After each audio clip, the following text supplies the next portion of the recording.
It's been almost 2 decades we've been on this journey to educate, liberate, and help you take action so you may better manage your financial future, achieve peace of mind, and accomplish your life's purpose.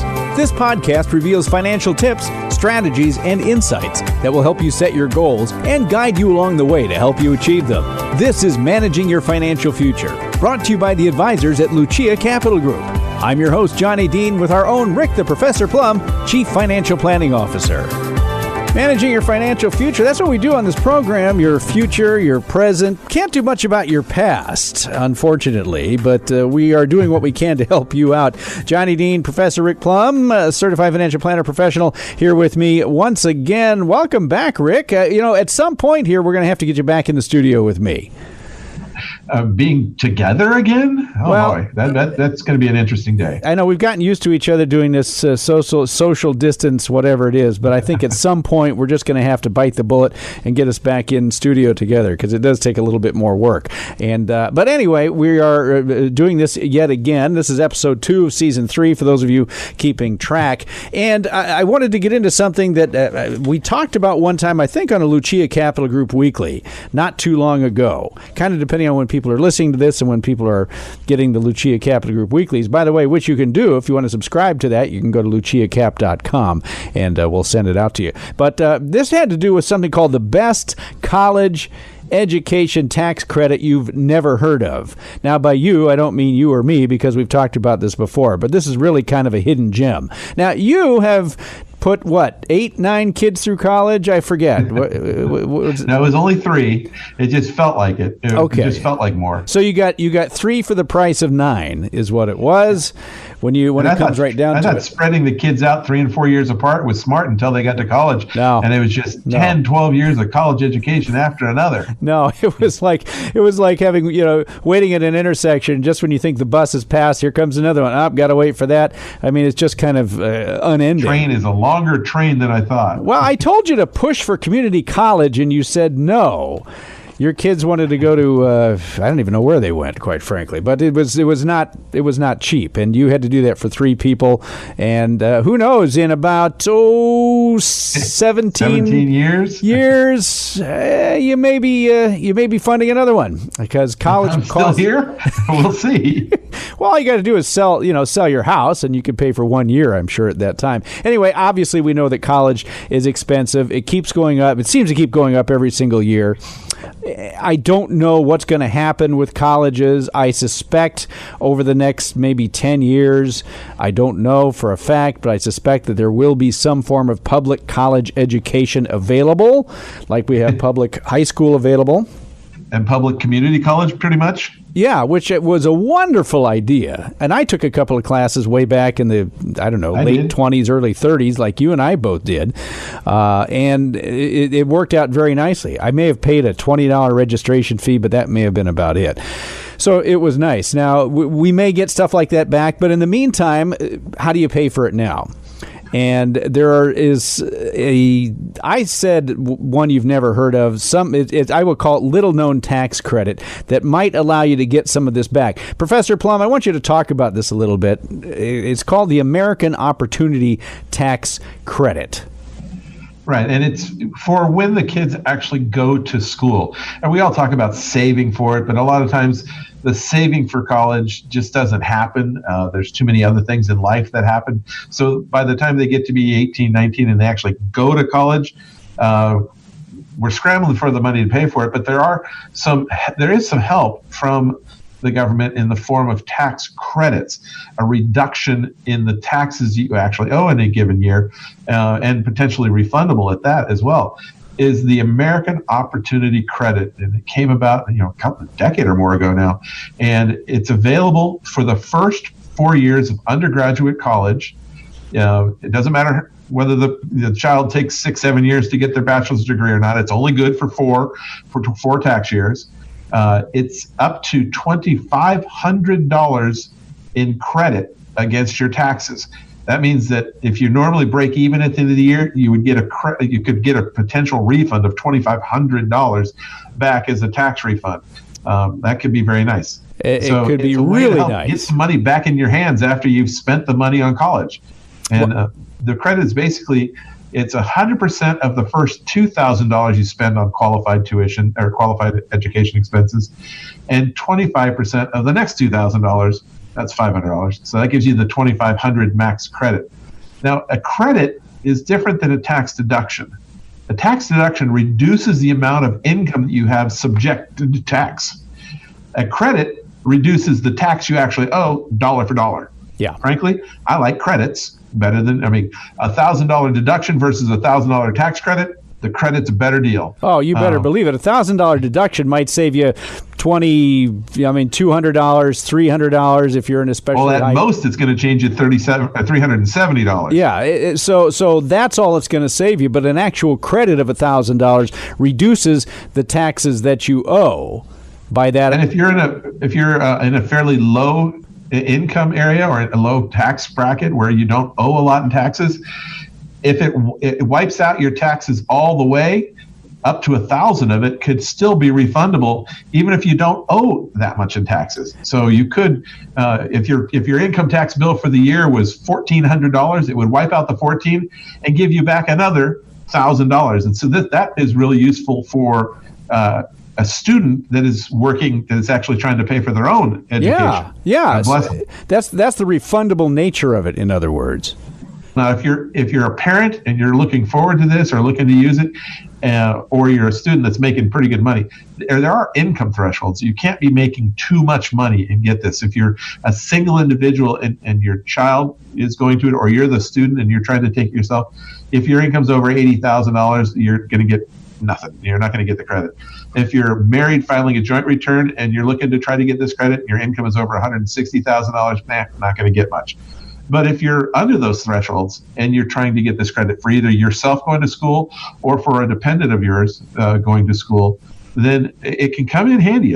Extra $2,500. Okay, it's not going to pay the whole tuition bill, but it's a help. It's a big help. And you only need to spend $4,000 in education expenses to be able to get the help. Yeah, any little bit. So if you spend, let's say you spend $4,000 on higher qualified higher education expenses, that's tuition, that's, I guess, books, or is it? Tuition, fees, books, supplies, anything necessary, lab equipment, things like that. Housing, I don't know if housing counts, dorms. I think housing, I can't remember if housing did or not now. I have to. Sorry, darn you, John, for bringing that up. I got to look it up. Well, but I'll tell you what, if you're sending your kid to a college and they're going off somewhere where there are dorms and all that, at that level, you're going to tuition and fees and books are going to be more than $4,000. They're going to take you over $4,000, exactly. But let's say you did. You spent $4,000 this year on qualified higher education expenses, and in that instance, what you're saying is you'll get back the first $2,000 that you spent in its entirety, and the next $2,000, you'll get 25% of that, which is $500. Now, that's total of $2,500. Now, some people will say, well, wait a minute, though. But I got a tax refund last year. I got a $2,000 refund. I didn't owe any taxes. That's not quite how this works. Maybe we should just explain that very quickly, too. It's an interesting misconception that a lot of people believe they don't pay taxes because they get refunds every year. And while it may be true if you're in a very low income situation where you've had money without, you actually didn't owe any income taxes, more likely you owed some taxes.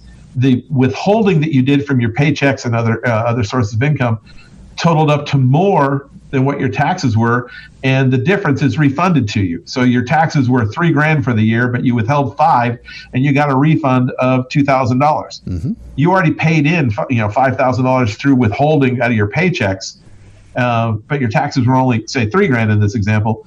Well, the difference, that $2,000, the government sends back to you when you file your return.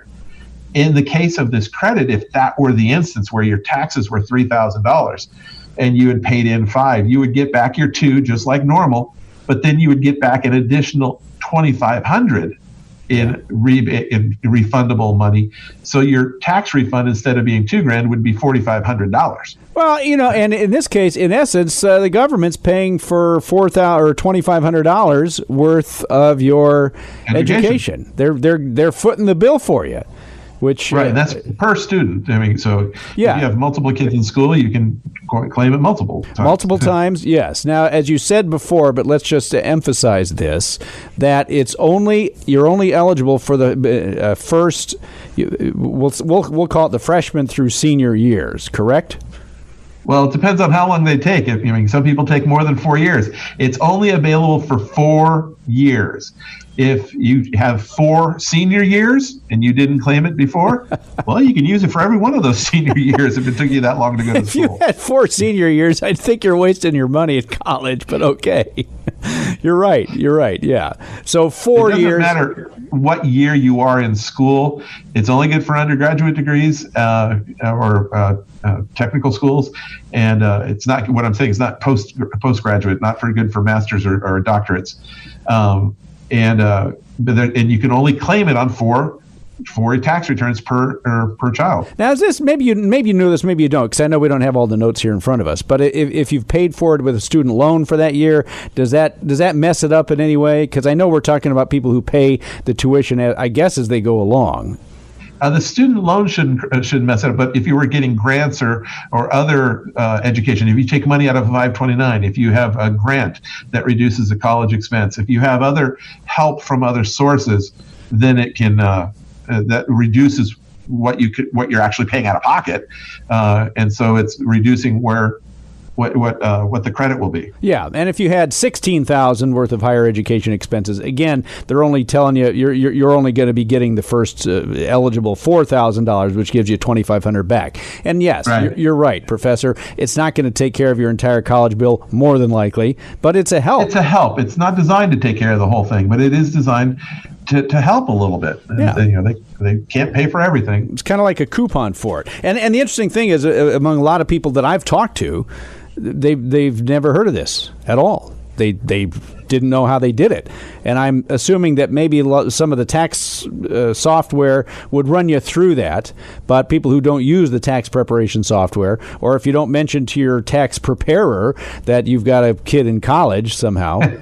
Which seems kind of odd to me, because everybody I know that's in college is just, whoa, they just complain about the cost of it all the time to everybody, whether they even know them. So I would expect them to tell their tax preparer that they're putting a kid through college. Yeah, I used to know a guy that I would sit right across the desk from, who I would hear about this from time to time. Can't remember his name, but I think it sounded similar to yours. Anyway, because it was me. I complained about it for 10 years. Of course you did. It felt like 20 years, but whatever. I don't know. Anyway, that's it. The American Opportunity Credit. If you need some more information on that, we do have a couple of videos on our website, luciacap.com, and I believe maybe a paper or two on it. But anyway, you can get more information right there. That's good stuff. Okay, last week I promised that we would get to a couple of emails here. If you want to email us and ask the Brain Trust, as in Professor Plum, a question, you could do so. Go to luciacap.com and ask us right there. We will try to get to as many as we can on this show. I know we promised to get to everybody's, but we can't always do it on the program. Professor does his best to answer these questions off the air. But let's get to a couple of these here. This one is Terry in Golden, Colorado, says, my wife is going to inherit an annuity. We're retired. She's 63. I'm 64. Can the annuity be put into an existing Roth IRA?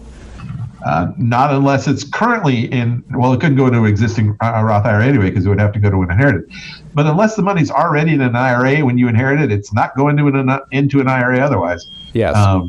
So no, that answer is no. If you're inheriting an annuity that is not in a Roth, not in a traditional IRA or some kind of tax-deferred retirement account, there may be things you can do as far as stretching out the payments, where you may not have to pay all the taxes right up front in lump sum, unless you want to. But let's say that Grandma and Grandpa had this annuity from many decades ago, and they put in $15,000-$20,000, and now it's worth $150,000, and that $85,000 plus $1,000 of earnings that are tax free there are all going to be taxable when the money comes out.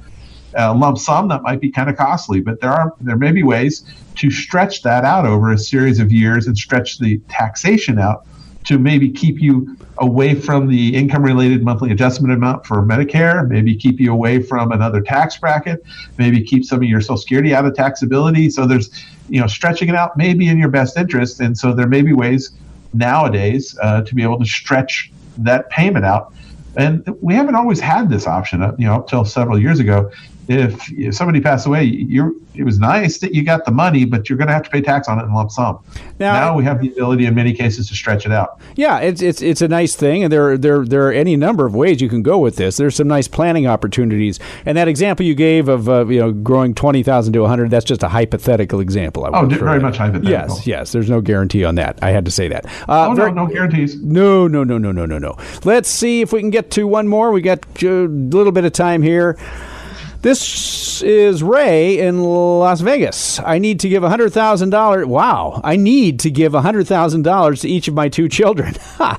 What tax consideration should I be aware of? And are there any exemptions or other ways to minimize the tax? Well, this sounds like a gifting because he said give proposition here. I'm wondering which tax he's worried about. And it also depends on what he is giving. If he's giving them cash, then there's very little tax consideration.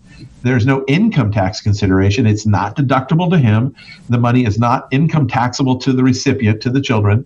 So money just leaves his bank account and goes into their bank account. Now, is it going to be taxable from a different tax system, the gift and estate tax? Probably not.